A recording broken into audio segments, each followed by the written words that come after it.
কর্মচারী হোক, এরকম বিভিন্ন শ্রেণী। একজন শিশুকে ছোট বয়স থেকে স্বতন্ত্রভাবে গড়ে তুলতে স্কুল লেভেল থেকেই কয়েকটি ভাষা বাধ্যতামূলক করা হবে বলে জানিয়েছেন বিএনপির ভারপ্রাপ্ত চেয়ারম্যান তারেক রহমান। মঙ্গলবার বিকেল ৫টার দিকে রাজধানীর ফার্মগেটের কেআইবি মিলায়তনে বিএনপির দেশ গড়ার পরিকল্পনা শীর্ষক অনুষ্ঠানে তিনি একথা জানান।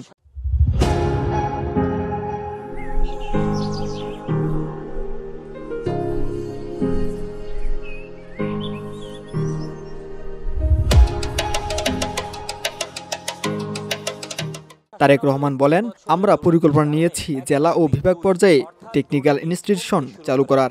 এই প্রতিষ্ঠানগুলোতে ভাষা শিক্ষা দেওয়া হবে। একটা বাচ্চা যখন ল্যাঙ্গুয়েজ, আমরা সেকেন্ড এবং থার্ড ল্যাঙ্গুয়েজের উপরে আমরা জোর দিচ্ছি, সেকেন্ড এবং থার্ড ল্যাঙ্গুয়েজ হবে।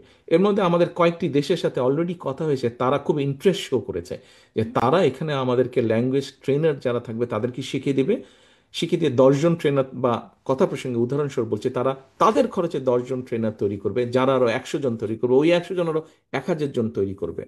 আমাদের ফ্রেঞ্চদের সাথে কথা হয়েছে, আমাদের চাইনিজদের সাথে কথা হয়েছে, ম্যান্ডারিন ল্যাঙ্গুয়েজের জন্য কথা হয়েছে, আমাদের ব্রিটেনে অলরেডি কথা হয়েছে, আমরা ইটালিয়ানদের সাথে কথা বলছি, আমরা অ্যারাবিক ল্যাঙ্গুয়েজও ইনশাল্লাহ ইন্ট্রোডিউস করবো।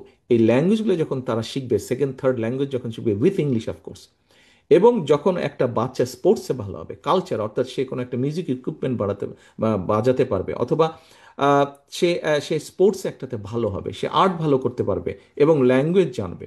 এগুলোর পাশাপাশি আমরা স্কুলে এবং স্কুলের বাইরে আমরা অনেকগুলো টেকনিক্যাল কলেজ বা টেকনিক্যাল ইনস্টিটিউশন এবং ভোকেশনাল ইনস্টিটিউশনের উপর আমরা জোর দিচ্ছি। সেই প্ল্যানিংগুলো আমরা করছি যে দেশে থাকবে।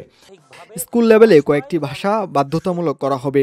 বাচ্চারা নিজস্ব পছন্দ অনুযায়ী সিদ্ধান্ত নেবে কোনটি শিখবে। ইংরেজির সঙ্গে আরও একটি ভাষা বাধ্যতামূলক করা হবে, যাতে ভবিষ্যতে বিদেশে গেলে সে যে কোনো কাজে সক্ষম হতে পারে। তিনি আরও বলেন, ভোকেশনাল শিক্ষার কিছু বিষয় বাধ্যতামূলক করা হবে। এভাবে একজন শিশুকে ছোট বয়স থেকেই স্বাধীন ও সক্ষম করে গড়ে তোলা হবে। Bangladesh VOD Bangla news desk. যদি আমরা বলি যে এই